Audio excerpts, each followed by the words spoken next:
Hello friends, इस channel में आप सभी का स्वागत है। फ्रेंड्स, आज का वीडियो बहुत ही खास होने वाला है। फ्रेंड्स, हमारे जो प्राय घरों में यूज किया जाता है जो कि आयरन यानी कि कपड़ा प्रेस करने वाला आयरन दोस्तों, जो कि प्राय जिसमें कि प्रॉब्लम आ जाता है, बार बार बंद हो जाता है। तो दोस्तों वीडियो में बने रहिए, वीडियो को पूरा देखिए। दोस्तों आपको A to Z जानकारी देंगे। ये मेरे पास पुराना ख़राब पड़ा हुआ आयरन रिपेयरिंग के लिए आया हुआ है, आप देख सकते हैं। तो दोस्तों इसको रिपेयरिंग करेंगे। ये LG कंपनी का आयरन है। तो चलिए मैं इसमें प्लग इन करके इसमें पावर दे देता हूँ। तो आप देख सकते हैं दोस्तों, मैंने इसमें पावर दे दिया है, लेकिन ये इसका जो इंडिकेटर लाइट है वो जल नहीं रहा है, इसमें पावर पास नहीं हो रहा है। तो इसका स्विच को भी मैंने घुमा लिया है, जो कि थर्मोस्टेट का स्विच है। तो उससे भी हमारा ये गर्म होने का नाम नहीं ले रहा है, ऑन होने का नाम नहीं ले रहा। तो इसके अंदर क्या प्रॉब्लम आया हुआ है, चलिए इसको खोल लेते हैं। खोलने के बाद आपको दिखाएंगे कि इसमें क्या प्रॉब्लम आया हुआ है और इस प्रकार का जो आयरन है वो किस तरह से वर्क करता है और इसमें ख़राब होने वाले कौन कौन से कंपोनेंट्स हैं और किस तरह से रिपेयर आप कर पाइएगा अपने घर में आसान तरीक़ा से, आपको पूरी जानकारी देंगे दोस्तों।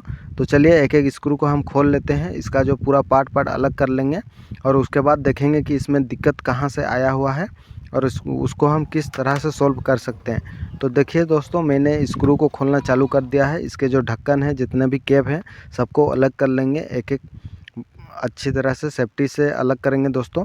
खींचा खींची बिल्कुल नहीं करना है, बिल्कुल आसान तरीके से ये खोल जाता है। बहुत सारे इसमें पार्ट होते हैं दोस्तों, तो सबको हम खोलेंगे और आपको A to Z जानकारी देंगे दोस्तों। ये बहुत ही आसान तरीक़ा से आप अपने घर में इसको रिपेयर कर सकते हैं।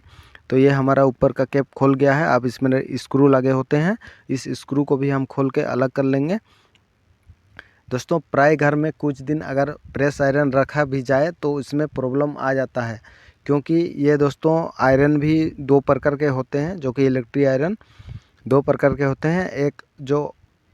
एक आयरन जो होता है उसमें कोयल वाला आयरन होता है, जो इसमें कि थर्मोस्टेट का उपयोग बिल्कुल नहीं किया जाता है, वो ऑटोमेटिक नहीं होता है दोस्तों, वो मैनुअली होता है। तो इस प्रकार के जो आयरन होते हैं इसमें ऑटोमेटिकली ट्रिप हो जाता है। अगर ओवर हीट हो जाए तो ये ऑटोमेटिक ट्रिप हो जाता है। इस प्रकार के इसमें सिस्टम लगा हुआ रहता है। तो उसी सिस्टम में प्राय इसमें प्रॉब्लम आ जाता है। जैसे कि मैं इस वायर को खोल रहा हूँ, सबसे पहले काम हमारा ये रहेगा कि इसका जो मेन लीड है, यानी कि मेन वायर जो है जिससे हमारा 220 हम देते हैं आयरन को, वो लीड को हमको चेक करना है। अगर वो लीड ख़राब निकल जाता है तो उसको हम बदल देंगे। तो चलिए मैं इस लीड का दोनों पॉइंट को मैंने खोल लिया है और एक साइड में हम इस पॉइंट को चेक करेंगे, तो आपको मैं दिखा दूंगा। तो चलिए दोस्तों, मल्टीमीटर को हम सेट करेंगे। मल्टीमीटर को वाइजर मोड यानी कि कॉन्टिन्यूटी मोड, आप जिस मोड से आप परिचित हैं उस मोड पे हम सेट कर लेंगे। जैसे कि हम प्राइजर मोड पे इसको सेट कर लिया हूँ। आप देख सकते हैं, मैं इसको एक एक वायर को चेक कर रहा हूँ। तो ये हमारा वायर बिल्कुल ओके है, वायर में कुछ प्रॉब्लम नहीं है। तो चलिए, सभी यहाँ पे 2 बोल्ट लगे होते हैं, इस बोल्ट को हम खोलेंगे तो ही हमारा अंदर का जो कंपोनेंट्स है वो हमको दिखेगा। तो इस प्रकार से इसमें बोल्ट लगे होते हैं दोस्तों, तो इसको हमको खोल लेना है।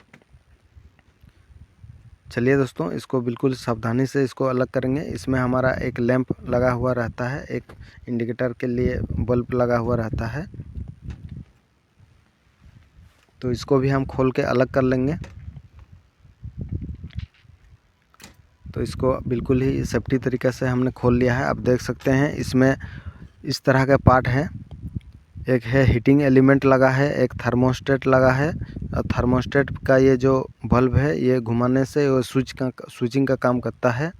तो इस तरह से ये काम करता है। और थर्मोस्टेट में एक जगह पे कार्बन हो जाता है दोस्तों, जिसकी वजह से ये हमारा काम नहीं करता। तो मैं मल्टीमीटर से आपको हीटिंग एलिमेंट को चेक करके दिखा देता हूँ। तो देख सकते हैं ये हमारा बिल्कुल ओके है। तो इसको भी हम कंटिन्यूटी मोड पे ही चेक करेंगे। अब दोस्तों, इसका जो थर्मोस्टेट है इसको भी हम चेक करेंगे ऑन करके। तो इसमें आप देख सकते हैं, इसमें हमारा कंटिन्यूटी बिल्कुल ही नहीं बता रहा है, यानी कि हमारा थर्मोस्टेट पावर सप्लाई को कट करके रखा हुआ है वो, या फिर इसको हम ऑन भी करते हैं तो उसमें सप्लाई नहीं हो पा रहा है। यहाँ पे आप देख सकते हैं अंदर में वो स्विचिंग का काम करता है। तो चलिए इस बोल्ट को खोल के आपको पूरी जानकारी देते हैं दोस्तों, पूरी तरह से आपको दिखाते हैं कि इसमें किस तरह से वर्क करता है और कहाँ पे हमारा कार्बन होता है कि हमारा आयरन वर्क नहीं करता है। तो इस तरह का बोल्ट लगा होता है दोस्तों, आप देख सकते हैं 8 नंबर का। इसको हम खोल लेंगे।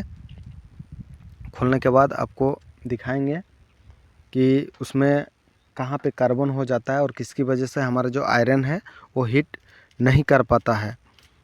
तो इसको हम बिल्कुल ही सावधानी से खोल लेंगे। 2 बोल्ट है बस। इसको खोलने के बाद दोस्तों इसको हम अलग करेंगे और यहाँ पे भी स्क्रू लगे होते हैं, इस स्क्रू को भी हम सेफ्टी से खोलेंगे। और इसमें कुछ कंपोनेंट लगे होते हैं दोस्तों, बाद में आपको जानकारी देंगे पूरी तरह से। ये देख सकते हैं, ये जो पत्ती है दोस्तों, यही हमारा थर्मोस्टेट का काम करती है, जो कि गर्म होने से ये ऑटोमेटिकली कट कर देती है और ठंडा होने से ऑटोमेटिक ऑन कर देती है। तो इसका जो ऑन ऑफ होता है इसी तरह से होता है। ये इसको थर्मोस्टेट कहा जाता है दोस्तों। और इसका जो एक नॉब है आप देख सकते हैं, आपको नज़र आ रहा होगा। जैसे मैं इसको प्रेस कर रहा हूँ, सट रहा है, फिर छूट रहा है, सट रहा है, छूट रहा है। उसी जगह पे 2 बटन टाइप से लगे होते हैं, आप देख सकते हैं। रिले में जिस तरह से बटन लगा होता है इस तरह से यहाँ पे देख सकते हैं। टच जहाँ हो रहा है उसी जगह में दोस्तों अधिकतर कार्बन हो जाता है। आयरन चलते चलते या फिर कुछ दिन रखा हो तो भी उसमें कार्बन हो जाता है, जिसकी वजह से हम लोग का आयरन गर्म नहीं होता है। तो इसको हम साफ़ करेंगे बिल्कुल ही। आपके पास सैंड पेपर है तो सैंड पेपर से आप रगड़ के साफ़ कर सकते हैं। तो मैं स्क्रू ड्राइवर की मदद से ही इसको साफ़ कर रहा हूँ। तो बिल्कुल ही सावधानी से उसको साफ़ करेंगे दोस्तों, और सेफ्टी के साथ हड़बड़ी बिल्कुल नहीं करेंगे। आराम से इसको साफ़ करने के बाद मैं आपको दिखाऊंगा, लाइव प्रूफ चला के दिखाऊंगा दोस्तों कि ये हमारा वर्क कंडीशन में आ जाता है। अगर इसी चीज़ को आप अगर दुकान में रिपेयरिंग दुकान लेके जाते हैं तो इसको डायरेक्टली चेंज कर देता है दुकान वाला। तो उसको आपको चेंज बिल्कुल नहीं करना है, ये साफ़ हो जाता है तो अच्छे से वर्क करता है दोस्तों। तो इसको हम अच्छे से बिल्कुल सफाई कर लेंगे रगड़ के, जिससे कि हमारा जो पावर सप्लाई है वो अच्छे से बन सके। और हमारा पावर सप्लाई जो हीटिंग एलिमेंट है, या फिर आप कोयल भी बोल सकते हैं अपना भाषा में, तो कोयल में सप्लाई हो सके, ये हमारा जो है स्विच का काम करता है दोस्तों। बस इसका इतना ही इसका क्वालिटी है। और ये हीट होता है तो ये ऑटोमेटिक ट्रिप कर जाता है। तो दोस्तों इस प्रकार से ये काम करता है। आप देख सकते हैं ये हमारा चालू हो गया। अब इसमें बिल्कुल हमारा करंट सप्लाई होने लगा है। वहाँ पे कार्बन था इस वजह से। और ये जो पार्ट है दोस्तों, ये देख सकते हैं, इसको लगाना ज़रूरी है, नहीं तो आपका आयरन पूरी तरह से शॉर्ट मारना चालू कर देगा। इससे हमारा जो है शॉर्ट लगता नहीं है, इस वजह से इसको दिया हुआ है। और ये अधिक गर्म होने से ये ऑटोमेटिकली जो स्प्रिंग है वो हमारा छूट जाता है, इसका कनेक्शन टूट जाता है दोस्तों। इस प्रकार से ये काम करता है, जिससे कि हमारा आयरन ऑफ हो जाता है कुछ देर के लिए। बाकी जब हमारा आयरन फिर से ठंडा होना स्टार्ट हो जाता है तो ये फिर स्विच को ऑन कर देता है। इस प्रकार से इसका वर्क है दोस्तों। दोनों साइड में अच्छे से मैं इसको रगड़ ले रहा हूँ ताकि हमारा वर्क बिल्कुल अच्छे से ये वर्क करे और हमारा जो हीटिंग एलिमेंट है उसको प्रॉपर करंट सप्लाई दे। तो इस तरह से इसको पकड़ के रख के आपको लगाना है दोस्तों, क्योंकि अगर वहाँ जो हमारा एक टोपी लगा हुआ था यानी कि कैप, वो कैप अगर छूट जाता है उस जगह से तो हमारा जो आयरन है वो शॉर्ट मारने लगेगा। तो इस तरह से बिल्कुल सावधानी पूर्वक आपको काम करना है। तो चलिए मैं इसको फिटिंग कर ले रहा हूँ। इसको कस देंगे दोस्तों इस बोल्ट को, ताकि हमारा जो कैप है वो कहीं से खिसके नहीं और स्विच का भी सही दिशा से सेटिंग हो जाए। तो इस प्रकार से हम इसको कस देंगे बोल्ट को। उसके बाद दोस्तों इसके ऊपर जो इसका कैप है उसको हम लगा देंगे। तो इस तरह से ये हमारा हो चुका है, देख सकते हैं। इसको मैं कस लिया हूँ। अब इसको देख सकते हैं, इस तरह से हम घुमाएंगे तो नीचे हमारा टच होता है, जिससे कि हमारा पावर सप्लाई ऑन हो जाता है। तो दोस्तों इस प्रकार से इसका काम है। अब इसके ऊपर इसको हम लगा लेंगे। अब इसका कनेक्शन किस तरह से होता है दोस्तों, जिससे कि हम किसी भी स्विच बोर्ड पे स्विच को हम सीरीज में कनेक्शन करते हैं, बिल्कुल उसी तरह से इस जो थर्मोस्टेट है उसको लगाया जाता है। हमारा ये बिल्कुल स्विच से अलग नहीं है, बिल्कुल स्विच की तरह ही काम करता है दोस्तों। इसमें एक फंक्शन है कि जब ये गर्म होता है अधिक तो उसमें करंट को ऑफ कर देता है, स्विचिंग का ही काम करता है। इस तरह से देख सकते हैं मैंने इसको लगा लिया सीरीज में। अब यहाँ से ये हमारा हीटिंग एलिमेंट को सप्लाई हो जा रहा है। और इसमें इंडिकेटर जो लाइट है उसको भी आप हीटिंग एलिमेंट के साथ अगर डायरेक्टली कनेक्ट करना चाहें तो कर सकते हैं, या फिर आप उसको जो हमारे थर्मोस्टेट है उससे अगर कनेक्ट करना चाहें तो उससे भी कनेक्ट हो जाएगा। उसमें बस 2 सप्लाई चाहिए, पॉजिटिव और फेज और न्यूट्रल का, वो जल जाता है इंडिकेटर। तो इस तरह से हमारा वर्क करता है। लेकिन आप हीटिंग एलिमेंट के साथ ही अटैच करेंगे तो हमारा जो रिले है या फिर जो थर्मोस्टेट है वो अगर ऑन होता है तो ही ये लाइट जलेगा। तो उसमें आपको आसानी से पता चल जाएगा कि हमारा जो हीटिंग एलिमेंट है उसमें करंट पास आउट हो रहा है या नहीं हो रहा है। तो चलिए इसका जो बोल्ट है उसको हम अच्छी तरह से कस के फिटिंग कर देंगे। और इसका कनेक्शन मैं जैसे कि आपको पहले बताया उसी तरह से मैं इसको कनेक्शन करके इसका जो बोल्ट है उसको मैं कस दे रहा हूँ। तो ये हमारा बोल्ट लग गया है दोस्तों। स्क्रू भी इसमें लगा दिए हैं। अब ऊपर का कैप को हम लगाएंगे बिल्कुल सावधानी से। और इसमें जो है हमारा प्लास्टिक का कवर है, तो हम ज़्यादा स्क्रू को टाइट नहीं करेंगे क्योंकि इसमें फट भी सकता है, फटने का चांस है। अगर फट जाता है तो बोल्ट हमारा लूज हो जाएगा। तो इस तरह से हम इसको बिल्कुल ही सावधानी से अच्छी तरह से इसमें काम करेंगे दोस्तों। और इसको हम इस तरह से फिटिंग कर लेंगे जिस तरह से मैंने खोला था। अब ये हमारा फिटिंग होने वाला है, आपको मैं लाइव टेस्ट दिखाऊंगा दोस्तों। ये हमारा 100% वर्क करेगा।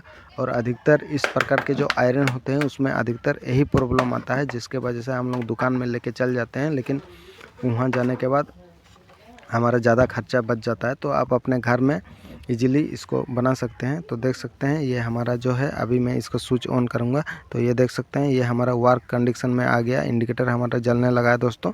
अब हमारा जो आयरन है ये गर्म होना चालू हो जाएगा। अब इसमें हम प्रेस कर सकते हैं। तो चलिए ये गर्म हो रहा है कि नहीं मैं आपको वाटर इसमें दे के टेस्ट दिखाता हूँ कि ये हमारा गर्म हो रहा है या नहीं हो रहा है। तो चलिए कुछ देर हम इसको छोड़ देते हैं गर्म होने के लिए।